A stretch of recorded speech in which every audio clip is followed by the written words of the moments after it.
Ladies and gentlemen, I am honored and challenged by your invitation to share a few observations with you as you celebrate the 60th anniversary of the company.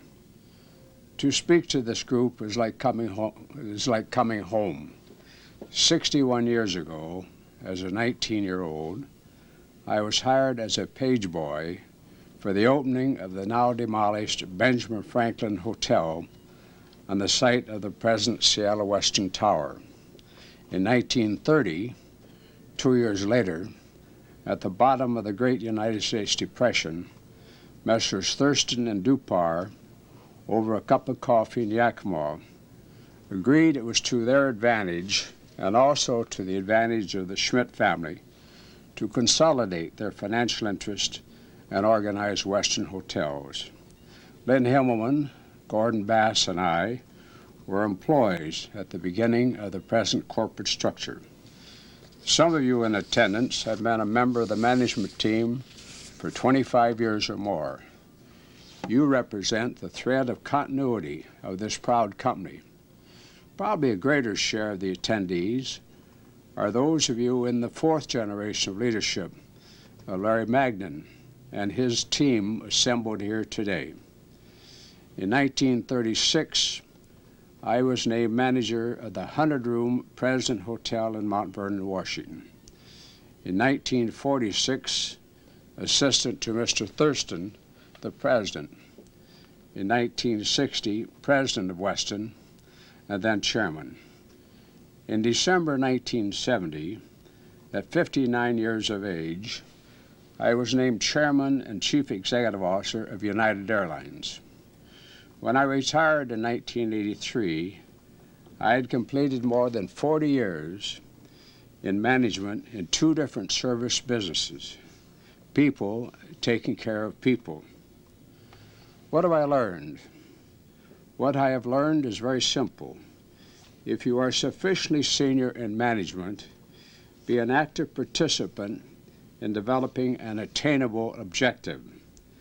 As a member of management, be sure you and those that report to you understand the objectives of the company. Work for it with patience and perseverance. I've always been a team player, granted often the captain of the team, but with a firm commitment to soliciting and respecting the input from others. The constant use of the word I instead of we connotes a sense of arrogance. Few people can be considered geniuses. Falling short of that intellect, those in management should solicit all possible input to strengthen the objectives of a total team effort. Forgive me for relating a United Airlines story. The first 2 years I was chairman, I traveled about 3 weeks a month for wrap sessions with passenger agents, mechanics, flight attendants, pilots, and so forth. The purpose was twofold. One, I thought that the employees of United should meet this little guy from the hotel industry. What did he know about running an airline? Two, in the wrap sessions, it gave me a chance to learn firsthand any gripes they had, or conversely, suggestions employees might have that would return United Airlines to profitability. Fortunately, I like people. At that time, I had the constitution of an ox, but it was hard work. One weekend, I said to Mrs. Carlson, "You know, in many ways, I'm like a politician. I don't have to stand for re-election every 2 or 4 years, but like the politician, I have a constituency. The politician's constituency is the electorate. Mine are the employees of United Airlines. To be successful, the employees must understand our mission, our marketing plans, the absolute necessity of profits. The employees may not accept all phases of management's plans, but without their support on most points, in my judgment, no company can be successful. Acting together, means creating an ever-widening circle of supporters who listen and learn together, who add the thread of expert opinion to their own common sense. Management must learn to accept criticism. Don't let pride or stubbornness get in the way of admitting a mistake and changing direction. The only way never to be wrong is to never make a decision, a sure sign of insecurity. I have often said that the world is made up of doers and doubters. The doers dream and make things happen. The doubters never take a leadership role, and often are there in the event of a failure to say, "I told you so." As you wind up this session, may I suggest that you pledge to be a management team of doers. Good luck.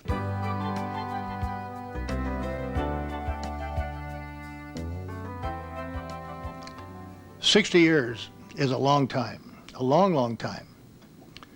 Mr. Ed Carlson and I are the only ones around, I believe, that can speak to the full 60 years.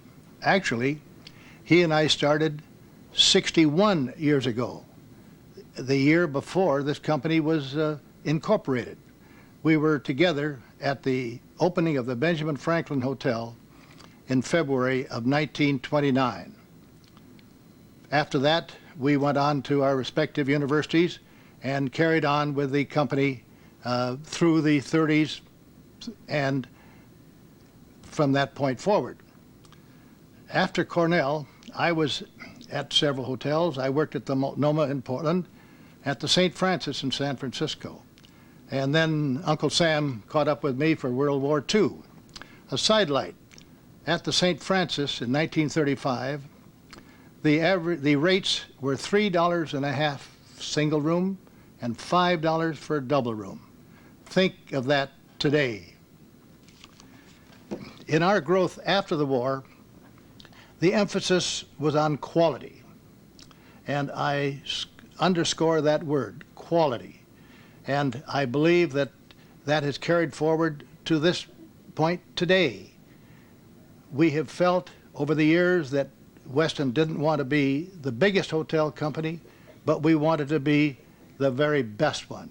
And that is on quality. And we had quality operations, quality products, quality personnel, and that resulted in quality customers, which was important.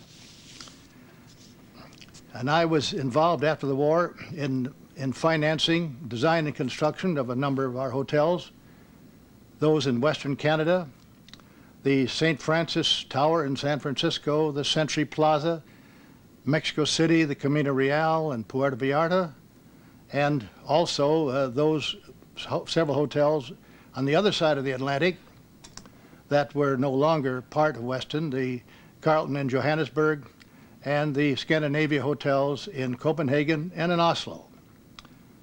One more point of which I'm inordinately proud of is the fact that I was responsible for naming the Shangri-La. The Shangri-La in Singapore was a great hotel, and it still is a good one, though not under the banner of our company. But very few people know that, but it's something that I know and I feel just dandy about. And I know now that after these first 60 years, that you all will work toward another great 60 years.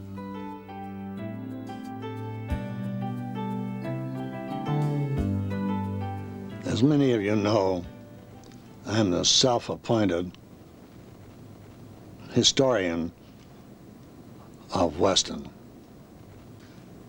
For years I gave a talk that was called Three Eyes, and I would like to review a part of that for you today. Some of you in the older years will remember it from previous talks. Other of you young'uns might never have heard of the Three Eyes. To me, it's an interesting story because Mr. Thurston and Mr. Maltby, the founders, really had three I's: integrity, enabling them to secure credit; intestinal fortitude, or guts, enabling them to seek out new properties, new ideas, new concepts, and to carry them through; intelligence, enabling them to choose partners that were helpful, not harmful. These three I's that the founders had are still very much in our company today. Mr. Hal Dupar, a handsome man, was in the main office along with Mr. Thurston and Mr. Dupar. It was he that I applied to in 1931 for a job, and I've always thought that he had the good sense to hire me for $60 a month, 10 hours a day, 7 days a week. And Lynn Himmelman's father, Mr. Troy Himmelman, was manager of the Benjamin Franklin Hotel. Let's start now with the first managers' meeting, which happened to be held at the Multnomah Hotel in Portland, and I was an assistant manager there at that time. I believe there were about 30 in attendance, and you can imagine that I wiggled my way in it. Eddie Carlson was already there, invited, and it was at that time that they discussed advertising. We had never had an advertising agency, so one was hired, and we started advertising locally and regionally. We didn't go on a national scale yet. It was also at that time that we came up with a family plan. And the family plan was for anybody under 14 years old staying in the same room with their parents. Why 14? Because we couldn't agree on what age it should be, so we all put a number in a hat and pulled out a number and averaged. And that's why the year 14 stayed with many companies. All the other large companies thought we were geniuses on arriving at the age 14. Fortunately, we still have three I's: intelligence, integrity, intestinal fortitude, to its employees, to its guests, and to its stockholders. We have quiet confidence. Conceited? No. Confident? Yes. For the future of Westin Hotels and Resorts.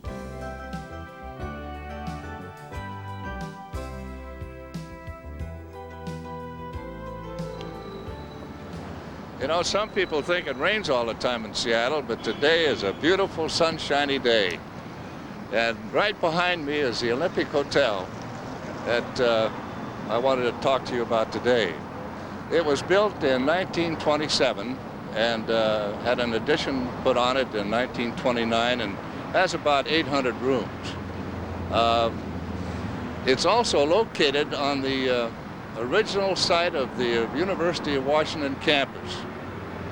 And incidentally, the University of Washington owns about 10 acres in downtown Seattle, so a number of these buildings belong to them. And they own the hotel to this day. In 1955, our company acquired the lease on the Olympic Hotel, and at that time, the 12th floor was vacant. It was occupied by the Blethyn family as their home for a number of years, and Mr. Blethyn was the owner and publisher of the Seattle Times newspaper. In 1961, I became general manager of the hotel, and in 1962, Seattle hosted the World's Fair, which in a large part was developed by Eddie Carlson. And he was he also developed with his idea to develop the Space Needle, which is world famous. Prior to that time, in the 1930s, our offices were in the Waldorf Hotel, and in the 1940s, they were in the New Washington Hotel. Managing the hotel where the corporate headquarters are located always presented a lot of challenges. One challenge that we had, I recall, was when President Kennedy stayed with us, and he had a bad back, and we were instructed to put in a board in his bed. So when I was showing the president to his bedroom, he asked me if there was a board in his bed, and I said yes, and he said, which one? And I didn't know at the time, so he jumped on both beds. We had twin beds in the room. And he said, really, he said, that's not hard enough. He says, I wonder if you'd get me an all-hair mattress. I said, certainly. So I rushed back down to my office, and I called Westin Service and Supply, and I said, I need a hair mattress right away. They said, Mr. Lindquist, they haven't made a hair mattress for 10 years. So I thought, my goodness, what am I going to do? So we called a mattress manufacturing company in Tacoma and asked them if they had a hair mattress, and they said, no, but we can make you one in 10 minutes. And I said, we have to have it within an hour because the president was going out to the University of Washington to make a speech and would be back at that time. Anyway, he got the mattress to us, and he said, on one condition I'll do this, and that is that I can have it back. I said, fine. So anyway, he got the hair mattress to us. We put it on the bed. I told the president about it, and he said, thank you. The next morning, he picked it up, the mattress manufacturer did, and put it in his window and put a big sign on it and says, the president slept here last night.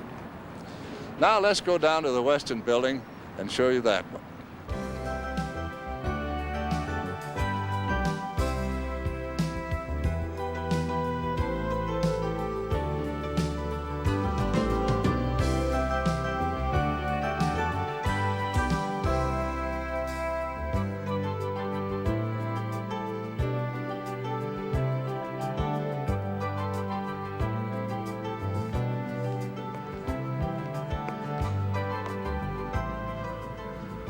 We are now in the lobby of the Westin building, which is located right across the street from the Westin Hotel and has a sky bridge connecting the two buildings. This is the corporate headquarters worldwide of all of your major divisions. Most of them were started in the late 50s and early 60s, like food and beverage, rooms, personnel, and Westin Service and Supply. Incidentally, Westin Service and Supply, which is now Forma, is located elsewhere. Well, let's go up and see Harry Mulligan. He's waiting for us.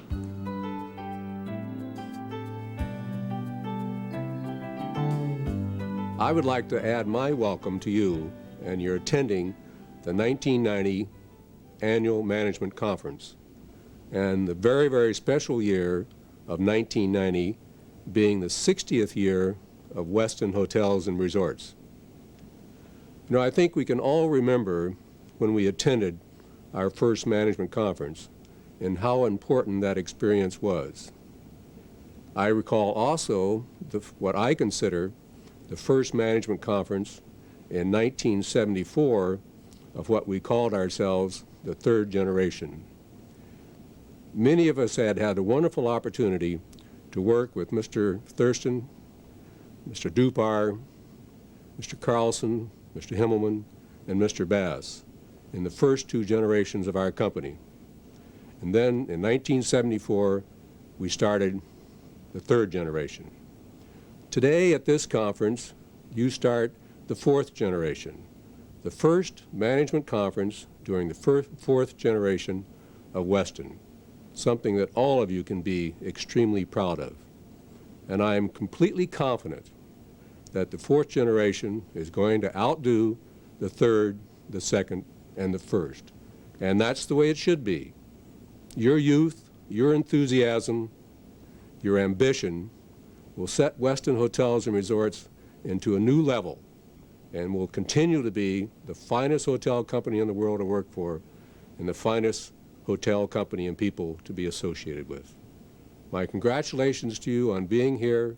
I wish I could be with you, but in spirit and heart, I can assure you that I am.